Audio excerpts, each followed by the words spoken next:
very long. Opens 30.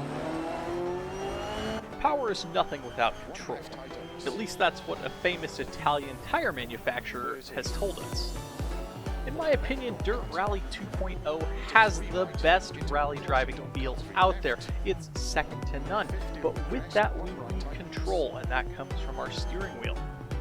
Today in this video, I'm going to teach you not only what my settings are, but I'm going to teach you what each setting in the options menu does so you can find the best setup for you. If you like this video, be sure to hit that like button for me and consider subscribing to the channel for more content like this. Also, make sure you hit that notification bell. You'll get all my latest live streams as soon as they release. Alright, let's go dive into the menus, and I will teach you what each of these cryptic settings means.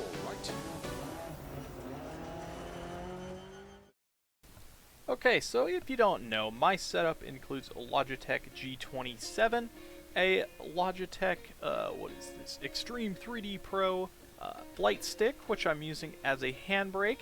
The G27, like the G29, G920, comes with a 6-speed H-pattern shifter. So, let's first look at how to set up the shifter and the handbrake, and then we'll go into the actual wheel settings.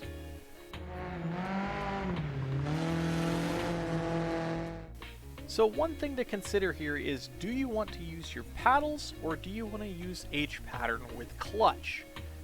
This, unfortunately, is a mutually exclusive option. You get one or the other. Otherwise, you have to go into the assists menu and switch between them. If we switch to manual sequential, we can use our paddles, whereas if we switch to manual H-pattern with clutch, we can use this shifter, but not the paddles. So if you want to switch between cars, you're going to have to go to the assists menu each time and choose paddles or shifter.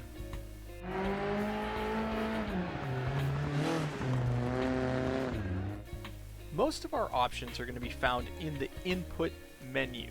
So if we go in here, you can see I have all my devices in there. My Logitech G27 is the primary steering device, and I have the Logitech Extreme 3D Pro USB set up as a handbrake. So when we go in here, I have handbrake set as up on the Y-axis, which is pulling backwards.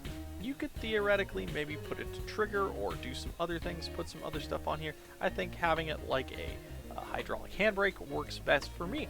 So once that's done, we don't really need to do much except we set the device type to handbrake, and there's obviously no vibration or feedback on it. So remember, set it as handbrake here in the options, and then go over to the advanced settings and make sure you denote that this is a handbrake in the device type.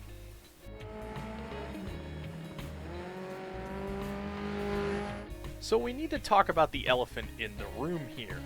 Codemasters does many things right, but they also do a lot of things, in my opinion, wrong. So if we go into our steering wheel, we have the options to bind our inputs. That's pretty self-explanatory.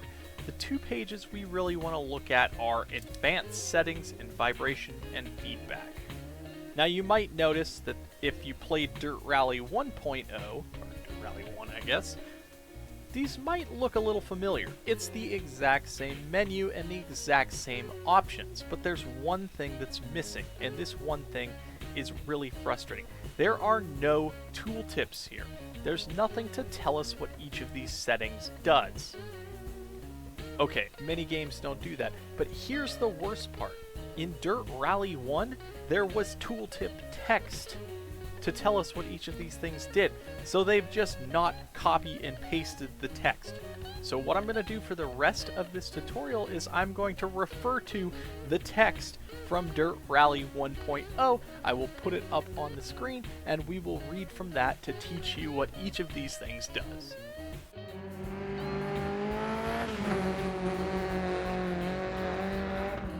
Okay, so the first thing you need to do before anything else is go in and calibrate your device. Do that. go through all the, turning of the wheel and pushing of the pedals, and then go in and adjust your settings. Okay, so first we need to set up the wheel and pedals, and then we'll go into the force feedback. So we have this whole page here, and as I said, we're going to be referring to Dirt Rally 1's text because there's none here. For some reason, on the Logitech G27, we cannot adjust the steering sensitivity. Okay. Don't know why, but yeah. The adjustments that we have, steering linearity, dead zone, saturation, those are going to be kind of the most critical. Brake, dead zone, and saturation might come into play as well. So let's start at the top. First up, we have steering linearity. So here, low linearity makes steering directly proportional to your inputs, which can feel more consistent but sensitive. High linearity means you can make steering feel less sensitive for small inputs, but it can feel inconsistent. Both settings give maximum steering angle at full input. So what's this mean? Basically, linearity is, if I turn the wheel this much, how much does the in-game wheel turn? And is that a linear progression? So I have it set so that it's not quite very sensitive around the center because the Logitech wheel is a bit wobbly in the middle. So I have it at 1. Might go with 0, but it's kind of just personal preference here. Dead zone is exactly what it sounds like. It creates a zone where nothing registers. So I have this off. It's another way that you can avoid the steering being too sensitive. Steering saturation is probably one of the most critical and going to be very personal to you. I run mine at 95. So let's read what this means. This sets the percentage of input that is required to achieve full input. A low percentage reduces the amount of input to reach 100% lock of the steering. Okay, so what's that mean? So the lower the value, the less you need to turn the wheel to get the wheels all the way as far as they'll go turned. I like pretty fast steering. I don't want to have to be turning the wheel round and round to get the car to turn. This is especially important with the Logitech wheels, which have a relatively small wheel rim, actually.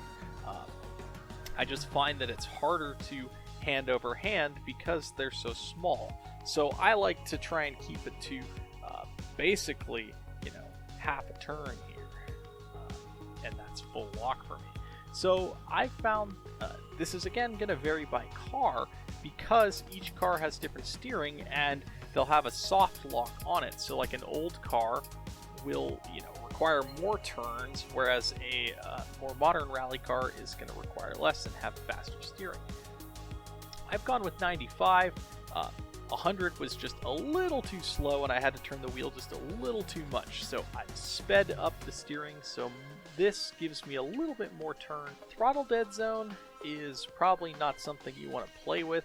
It's going to, again, create a zone where touching the throttle is not going to do anything. You might use this if your pedal sensors are not clean and you have a bit of false input. You could dial that out by turning on a bit of dead zone. Throttle saturation. This, again, like steering saturation, is going to be how much it takes to reach 100%. I don't have any issues with how the throttle is mapped, so I haven't touched this, but if you lowered this, it would take less touching of the throttle pedal to get to full throttle. If you raise it, it would actually make it take more, but then you'll never actually reach 100% throttle. So I wouldn't do that. Unfortunately, there's no throttle linearity. Same thing with brakes. The brake dead zone, again, if you have some false reading on your brakes, so it thinks you're braking, but you're not, you could put a little dead zone in there, or you should just clean the sensors on your pedals. I have adjusted brake saturation. Again, this is how much pedal push it takes to get to 100%. The Logitech pedals are notoriously bad on the brakes, so I've actually bumped it up so it requires more force, and I don't actually reach 100% braking, but it slows down that initial braking. So I don't get quite as much registering early on, so that the back end doesn't kick out the second I tap the brake. Clutch dead zone and saturation, these are going to be personal preferences. I might play with them a bit because I'm missing a lot of shifts. In Dirt Rally 1, I had clutch at 10. That might be part of the issue. And then the soft lock. This is basically switching the soft lock on matches the steering wheel to the car in the game, and when you reach the lock of that car, you'll feel a little bump from your steering wheel that you've reached the extent of the steering range. Okay, so there we have our settings here, and I've included in there text for each of these. You can pause the video on any of those settings and read that text. Highly recommend that. Unfortunately, it's not in this game for some reason. So to recap, I've adjusted steering linearity, steering saturation to 95, I touched my brake saturation and bumped it up a bit. That's all I've really done to the actual input settings here. Everything else has been done in the force feedback.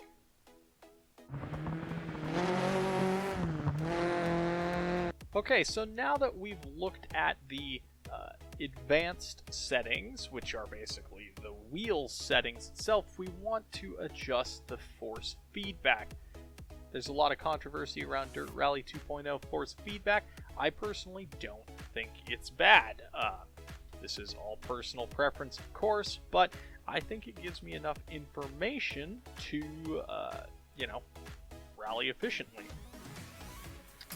So we have this whole list, and some of these options, including tire slip and engine, are not available for some devices, like my Logitech G27. So I'll go through them all, but I have not adjusted tire slip or engine because I can't. Okay, so the first setting here is self-aligning torque. I've talked before about how I don't like really heavy steering, force feedback. So what self-aligning torque is this scales the torque moment of force created by the tires and suspension geometry. So basically it's how much the wheel wants to come back to center based on those factors, tires and suspension geometry, and how much force is being applied into the corner and things like that. I don't like a lot of resistance to steering, so this is going to kind of come back towards center a bit. I don't want too much of that, so I've turned it down to 90, just so I am not fighting the wheel as I turn. In that same vein, wheel friction, this is the constant friction or weight of the steering. So this is like your steering damping. This is how heavy the steering feels. I've gone with 70.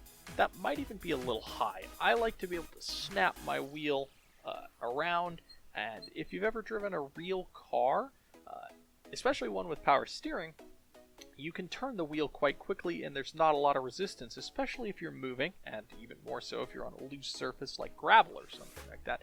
So wheel friction, that's how heavy the steering is. I like to turn that down a little bit. Tire friction is the forces from the tire into your wheels. So this scales the dynamic friction of the tire. This is resistance of the tire to turn. So if you're on pavement and not moving, the tire is going to resist turning of the wheel because it has to turn. Again, I've turned this down because really it shouldn't be very high, and it's going to make the steering feel heavy, so I've turned this down. Okay, here's an interesting one. Suspension. This scales an effect that is generated by taking information directly from the vehicle's suspension and uses this to emphasize road noise. So essentially what it's doing is it's taking the vertical movement of the suspension and turning it into left and right turns on the wheel. Normally, I don't like too much road noise.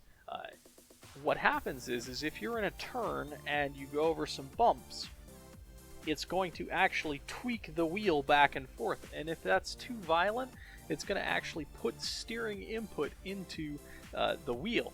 that's bad, right? Because essentially it's turning the wheel because you're going over a bump. We don't want that.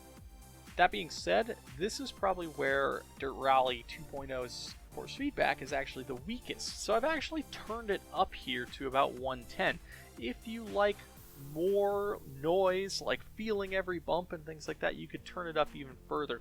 But this is probably where the force feedback is actually the weakest and probably what people are complaining about the most. Tire slip and engine, I can't adjust those on the G27. Tire slip was in Dirt Rally 1.0. The scales, an effect that is generated by taking information directly from the tires on a steering wheel. It tells us the slip of the rear tire. So basically it's exaggerating what the rear end is doing. Why we can't adjust that on the G27, I don't know. Engine was not in Dirt Rally 1.0, so I have no idea what that does. I'm assuming maybe it's like if you rev a big V8, it torques the wheel or something like that. No idea. Or maybe if your engine's damaged, it vibrates the wheel. Collision is pretty self-explanatory. This is information from hitting stuff. So I think at 100, it's perfectly acceptable. You can feel when you hit stuff. You definitely know it, but it's not, outrageous and gonna rip your arms off. The soft lock. This is, again, when you reach the steering lock of the car that you're driving, it soft locks and you hit a little bit of force. I haven't reached soft lock very often, maybe in a few hairpins, but yeah, not much, so don't need to adjust that. Steering centering force. This is basically when you reset the vehicle to the track. So if you went off and rolled down a hill, and you had the steering turned, when you reset, it's going to set the steering back to center and how abruptly it does that. Haven't really adjusted it. I just turned it down a bit just so it doesn't rip my arm off if I'm not thinking because I just rolled down a hill. Anyways, those are the force feedback settings. I've supplied you with the text for what they do from Dirt Rally 1. Hopefully this was helpful. If you like this, be sure to hit the like button. It really helps me out. And make sure you subscribe to the channel and check out some of my other content. I do lots of racing stuff. Also, maybe consider hitting that notification bell. Join me in one of my live streams. Come chat with me. I always love meeting people and talking with you guys. Anyways, that's it for me. Thanks for watching and happy rallying. Bye for now.